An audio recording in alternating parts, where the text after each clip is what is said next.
bonsoir. Je suis très heureux de vous accueillir aussi nombreux pour le début de cet hommage à Jacques Deray que je dois dire avec mon amie Marina Gérard Mutlet ici présente, nous espérions de nos voeux depuis très longtemps. On aurait voulu vous montrer 12 films, c'est pas possible pendant le festival, vous l'imaginez bien. Donc on va, pendant cette petite semaine, on va vous en montrer 4. Un ce soir, et puis les suivants d'ici la fin de la semaine.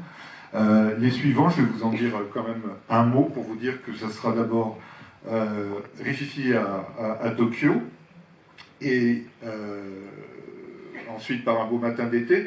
Ces deux films-là seront présentés non pas ici, mais à l'école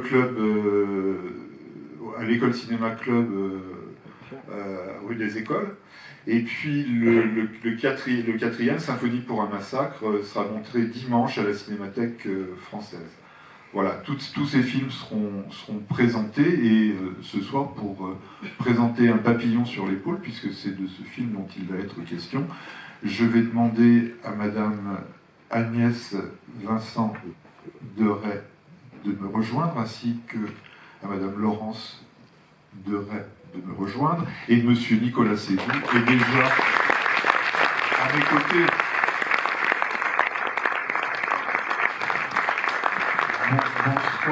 Bonsoir à vous trois. Merci d'être présents pour présenter cet hommage à Jacques Deray et pour montrer un papillon sur l'épaule. Qui, je me permets une petite anecdote personnelle, est un film qui me tient beaucoup à cœur, parce que c'est le film que j'ai vu au Gaumont Richelieu le jour de sa sortie, alors que je bachotais, je préparais mon baccalauréat. Voilà. Et pour me distraire, je suis allé au cinéma et je suis venu voir Un papillon sur l'épaule. Je ne m'attendais pas du tout au choc que j'ai reçu en voyant ce film. Alors, c'est évidemment un film tout à fait particulier. J'ai relu la presse de l'époque. On dit Jacques Deray, Un papillon sur l'épaule, c'est un vrai tournant dans sa carrière. Vous le voyez comme ça, Madame Deray ? Je sais que pour Jacques, c'était de tous ses films un de ceux qu'il préférait.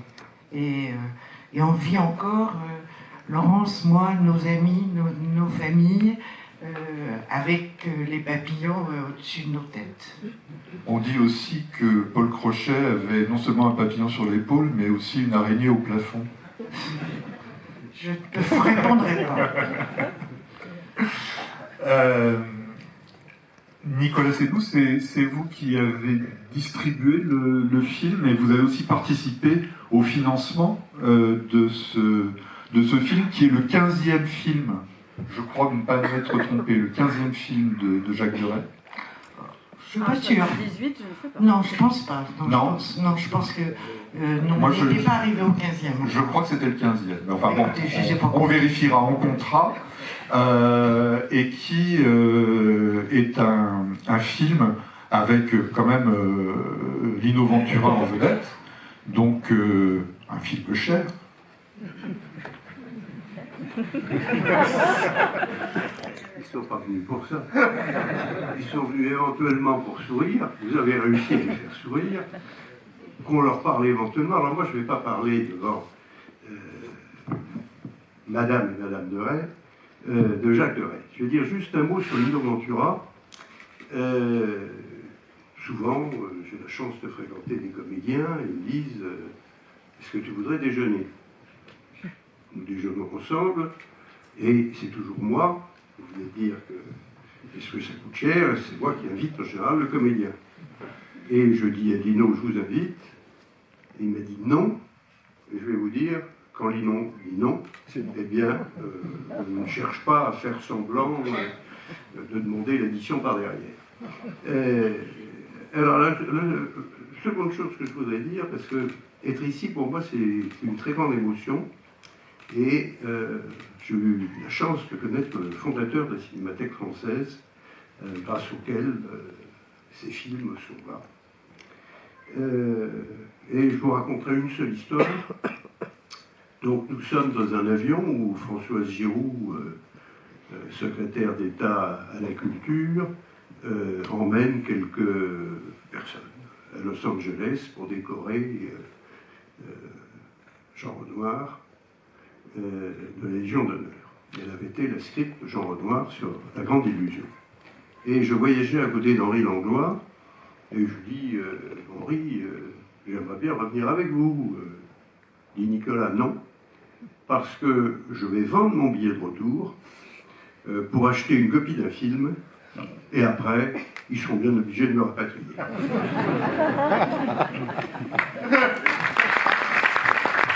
Merci Nicolas. J'en profite pour montrer le dernier opus, le livre que vient de publier Gallimard, livre de Nicolas Seydoux. C'est un peu vos mémoires de cinéma en fait. Le cinéma, 50 ans de passion. Voilà, ça vient de paraître chez Gallimard. Comment on inscrit le cinéma de Jacques Deray aujourd'hui dans le paysage très très mouvant du cinéma international? Ça existe ou il faut les faire exister? Il faut les deux. Alors. Et heureusement, grâce aussi à des sociétés comme la Cinémathèque française, comme l'Institut Lumière à Lyon, comme la Suisse, comme d'autres pays, le cinéma de Jacques Deray, comme celui de Robert Enrico, de Sauté, existe toujours. Il existera très longtemps, j'espère. Et je rajouterai juste, avec l'aide de Marina Gérard-Mété, que vous connaissez bien, et qui a beaucoup œuvré. Qui a beaucoup œuvré, absolument. Absolument. Une petite citation, extrait d'un entretien de Jacques Deray à la Croix, c'était le 11 mai 78, et vous pouvez, si vous en avez envie, la commenter. Voilà ce que disait Jacques Deray au journal La Croix. Pour moi, le cinéma ne doit jamais être le reflet total de la vie. Je n'ai pas envie de montrer ce que je vois toute la journée de ma fenêtre. Je pense qu'il faut aller un tout petit peu plus loin, un tout petit peu au-delà du quotidien. Il faut toujours donner à l'histoire que l'on raconte, même très simple, une certaine forme qui est pour moi l'écriture cinématographique. Et selon moi, même si un film reste un spectacle divertissant, éventuellement divertissant, il doit toujours être le reflet de notre société ou d'une époque. Tout film important est un film politique et reste un témoignage. Je trouve que c'est une très belle citation qui illustre bien le film, je crois, un peu étrange quand même, que vous allez voir. Un peu beaucoup, peut-être. Moi, je dirais un peu beaucoup. Un peu beaucoup, oui. Je sais pas, qui a déjà vu Un papillon sur l'épaule avant ce soir? Ouais, quand même une partie de la salle. Les autres ont la chance de découvrir ce film aujourd'hui et on en est vraiment très heureux. Je vous interromps. Oui. Il y a ceux qui ont la chance de découvrir, et il y a ceux qui ont la chance de le revoir. S'ils sont venus ici, c'est pas parce qu'ils pensaient que ce n'était pas à voir. Non, mais je pense que c'est... Votre question est très importante, mais ce qui est formidable, c'est que probablement qu'ils l'ont revu chez eux en DVD ou quand ils passaient à la télévision, mais ils veulent le revoir dans une salle de cinéma, et je ne peux que leur donner raison, parce que le cinéma, c'est une émotion collective. Et en plus, c'est l'essentiel de la culture. C'est-à-dire qu'avant de venir, on se dit, mais qu'est-ce qu'on fait ce soir? Bon, tiens, si on allait à la cinémathèque, mais qu'est-ce qu'on va voir à la cinémathèque? Les programmes sont toujours formidables. Très souvent, c'est quand même des réalisateurs dont personne ne connaît le nom. Mais là, c'est un réalisateur dont on connaît le nom et qui a fait des films à succès. Et la Cinémathèque le passe. Et un film formidable, quand même. En l'occurrence, c'est vraiment un film formidable. C'est pour ça qu'ils sont là. Ouais. Est-ce que je peux vous raconter d'autres choses? Plein de choses, absolument. Parce que je ne parlerai ni de problème d'argent, ni de problème de sa place exacte dans le cinéma aujourd'hui, parce que c'est plutôt à tous les gens qui sont des fans de cinéma qui sont dans cette salle de le dire, plus qu'à moi. Moi, je dois dire que le papillon sur l'épaule, je n'étais pas à l'époque la compagne de Jacques. Sa compagne était Claudine Auger, qui a un rôle important dans le film, comme Nicole Garcia. Qui s'excuse de ne pas pouvoir être avec nous ce soir. Et je parle de Nicole Garcia. Oui, parce que Claudine n'est plus de ce monde. Et donc j'ai connu Jacques peu de temps après, mais après le tournage, et j'ai connu très bien Lino, parce que nous nous voyions très très souvent. C'est vrai que Jacques et Lino étaient devenus très amis avec ce second film qu'ils faisaient ensemble, parce que Lino avait déjà été l'acteur de Jacques pour La peau des autres, avec La peau des autres, film que vous n'avez sans doute pas beaucoup vu non plus, parce qu'il ne passe pas souvent à la télévision pour des tas de raisons que Marina, justement, pourrait très bien vous expliquer. Mais qu'elle ne nous expliquera pas ce soir. On y travaille. Mais en espérant que vous le verrez un jour, et que mes enfants et petits-enfants et ton fils les verront un jour aussi. Mais bon, le papillon était devenu un symbole. Le mot papillon nous accompagnait dans notre vie commune. Et dans la maison que nous avons eue ensemble, Jacques Deray, moi et les enfants, elle s'appelle Le Masque du Papillon. Et à la mort de Jacques, le début août 2003, les enfants étaient petits. Ulysse, ici présent, son petit-fils, et Julien et Louise, mes petits-enfants, étaient petits, et on leur avait dit que chaque fois qu'un papillon passait au-dessus du mas en Camargue, c'était Jacques qui venait nous voir. Et un jour, donc, et on continue, quand un papillon passe, on dit c'est Jacques qui vient nous dire bonjour. Et un jour en Corse, j'ai eu beaucoup d'amis en Corse, un de mes amis corses faisait le jour de l'anniversaire de la mort de Deray une fête avec projection d'un film de Deray qui était Borsellino. Et à l'heure précise à laquelle Jacques nous a quittés, le 9 août 2003 à 23h et des poussières, un papillon est venu se poser sur mon épaule. Et il y a eu une espèce de frémissement dans toute la bande d'amis que nous étions, très très très impressionnante. Merci.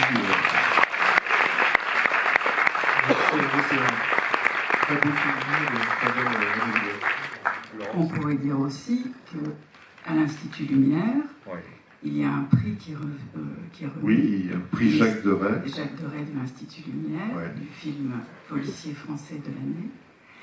Et la statuette, c'est une très belle statuette avec une femme qui a un petit sur l'épaule. Je crois que c'était le film qui était très cher au cœur de Jacques. De Jacques Deray. Ah oui, vraiment. En tout cas, merci pour ces souvenirs. J'en profite pour saluer Yvonne Jacob, présidente de l'Institut Lumière et actrice de Jacques Deray. Dans son dernier film. Ouais, pour son dernier film. Merci Irène.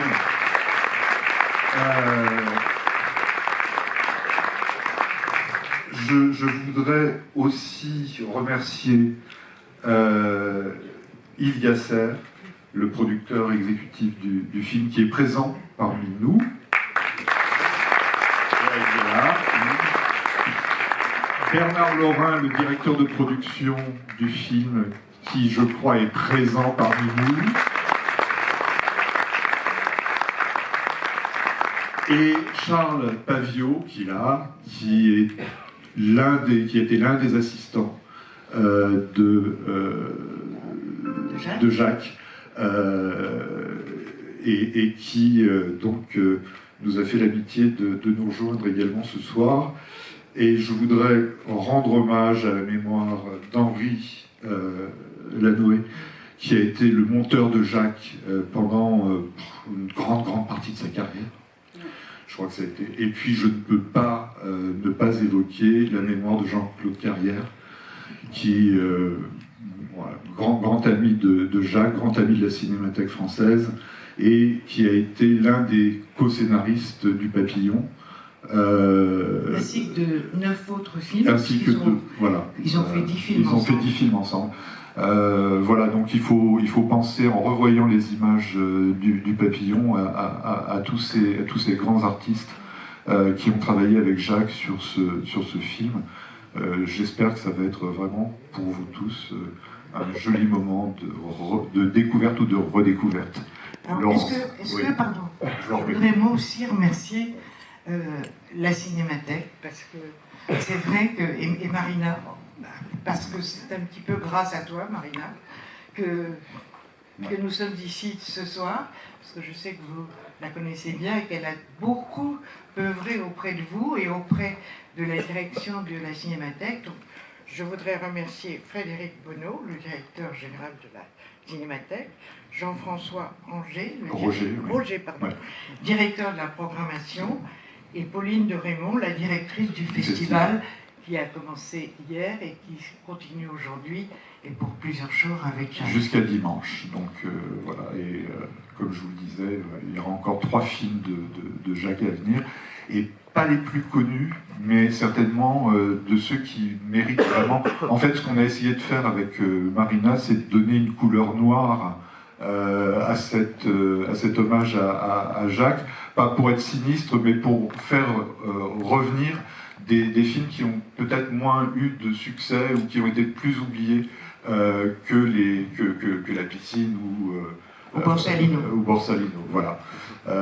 Donc j'espère que vous pourrez voir tous ces films d'ici dimanche. Et merci Monsieur Sédou Merci Monsieur Est-ce que je de peux présenter ce film. Petite anecdote. Je vous laisse, Nicolas. Après. À la fin. Non, allez-y. À la fin, je fais l'anecdote. Bon, alors je vous donne l'anecdote, merci. Vous verrez, Jacques aimait beaucoup ce film, vous verrez, il aimait beaucoup tourner dans les villes et profiter des villes. Il en a eu plusieurs, là c'est Barcelone, c'est très beau. Et ce film est assez particulier parce qu'effectivement l'histoire est complexe, inattendue, et Lino Ventura avait un vrai problème avec ce film qui était de ne pas tout à fait comprendre le scénario, ou l'histoire en tout cas. Et quand il demandait, parce que vous verrez, cet homme, il lui arrive des choses, il a une petite valise. Et souvent il disait à Jacques, mais je ne comprends pas, qu'est-ce qu'il y a dans cette valise? Et Jacques, qui continuait évidemment à donner l'information tronquée, disait, le scénario. Et comme on n'ouvre jamais la valise, c'est facile. Il ne comprenait rien. Et Jacques disait aussi d'ailleurs qu'il n'était pas sûr lui-même d'être sûr de l'issue de l'histoire qu'il était en train de filmer.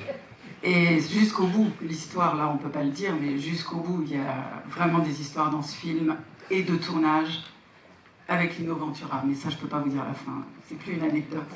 Non. Alors, vous avez dit, vous me remerciez, mais c'est moi qui voudrais vous remercier, mais il faut d'abord dire quelque chose. C'est que j'espère que ceux qui reviennent ici pour voir le film, c'est pas parce qu'ils n'avaient pas compris la première fois. Parce que là, pour ceux qui le voient pour la première fois, ça va être un sujet tout à l'heure. Bon, moi ce que je voudrais dire, c'est que quand on a la chance d'avoir été responsable de Gaumont pendant quelques décennies, c'est aux artistes qu'il faut dire merci. Que nous ne vivons que grâce à vous, nous vivons quelque part pour vous et pour vous aussi.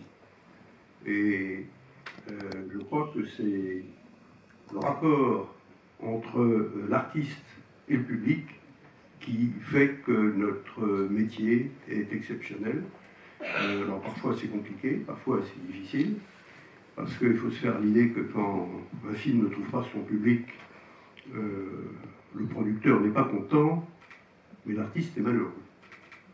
Ce n'est pas exactement au même niveau que ça se passe, et donc je veux profiter de ce lieu et de votre présence pour simplement dire très simplement merci aux artistes.